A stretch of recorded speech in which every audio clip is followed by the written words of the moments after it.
Ayaklarım feydinmen bardi vefani. Şol gıydın uğruna çektim cephani. Kalbim ken ağladı yaş bulmadım.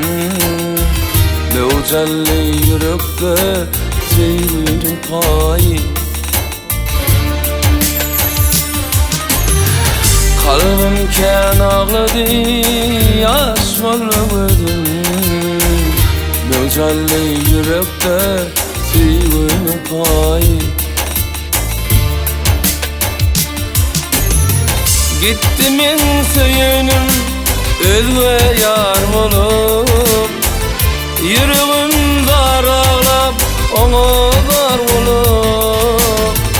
Sevgilim bedersen özve törünüm. Men munna çekkerim sevgi varınım.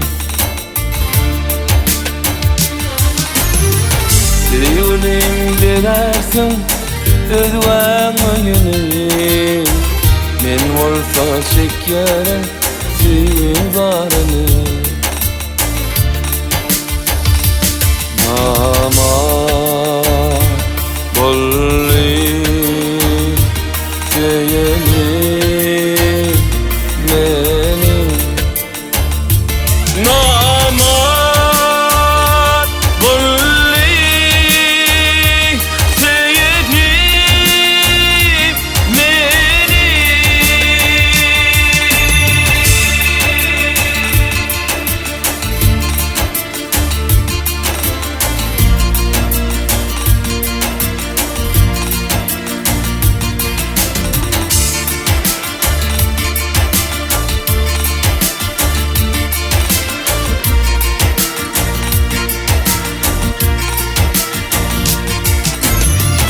Bilmedim men onun sevmenliğini. Söyyen köyyen niyet oynanlığını. Ne diyeyim arzum barmadı başa. Yarımı kovdu da kuş etti kışa.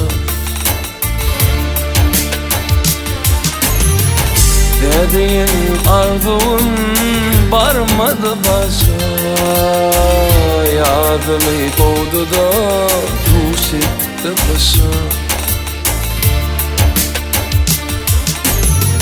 Yarımı soğurup kış edin güdül. Namert bir vefalığını bilmedim olur.